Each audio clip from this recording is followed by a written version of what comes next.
បានសួរខ្ញុំទៅនឹងការមកប្រទេសនេះមកតាមណាសម្រាប់ខ្ញុំជាសិស្សនៅសាកលវិទ្យាល័យភូមិន្ទកសិកម្មអញ្ចឹងហើយខ្ញុំមកតាមសាកលវិទ្យាល័យភូមិន្ទកសិកម្មហើយការចំណាយរបស់ខ្ញុំគឺអត់ដល់2000នៅក្រោម2000ហើយបងសួរថានៅនេះគឺនិយាយភាសាអីនៅនេះគឺនិយាយ3ភាសាទី1គឺហេប្រ៊ូទី2អារ៉ាប់ទី3អង់គ្លេសហើយដូចមេខ្ញុំអីអាបេនីវាអត់ចេះអង់គ្លេសវាចេះតែហេប្រ៊ូឯងអញ្ចឹងបងមេ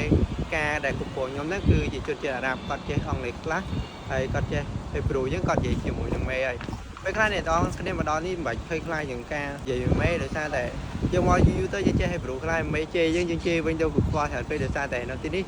យើងមានកងត្រាហើយអញ្ចឹងហើយគេអត់ដូចយើងចេញយ៉ាងច្រើនហៅខាងសាលាមកសម្រួលយើងតែប៉ុណ្្នឹងហើយដូចពូខ្ញុំហីតែមេជេវិញតែខ្ញុំធ្វើអត់ខុសជេវិញអត់ខ្វល់ទេ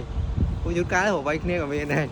ហើយនៅទីនេះសម្រាប់អ្នកនរគ្នាត្រូវគិតដល់វិញចំពោះការចំណាយពី8000ដល់15000មកដល់ទីនេះមិនមែនធ្វើជាថកែគេណាយើងធ្វើជាកម្មករគេអញ្ចឹងហើយពេលនៅទីនេះខែក្តៅគឺក្តៅខ្លាំងមែនទេអញ្ចឹងពិបាកធ្វើការ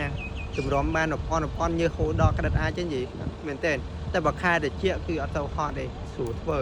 ហើយនៅទីនេះការងារគេធ្វើអត់ឲ្យយើងឈប់ទេខែក្តៅគឺវេទនាខ្លាំងមែនទេហើយបើអ្នកនរគ្នាគឺថាអូ8000 15000អីស្រួលអ្នកនរគ្នាអាចមកបានហើយខ្ញុំលើកទឹកចិត្តឲ្យអ្នកគ្នាមកជាពលករកុំមកជានិស្សិតដោយសារតែពលករអាចចូលលុយបានច្រើនជាងហើយមកនេះពីច្រើនគាត់ធ្វើការបាន6ថ្ងៃចំណែកនិស្សិតធ្វើបានតែ5ថ្ងៃទេ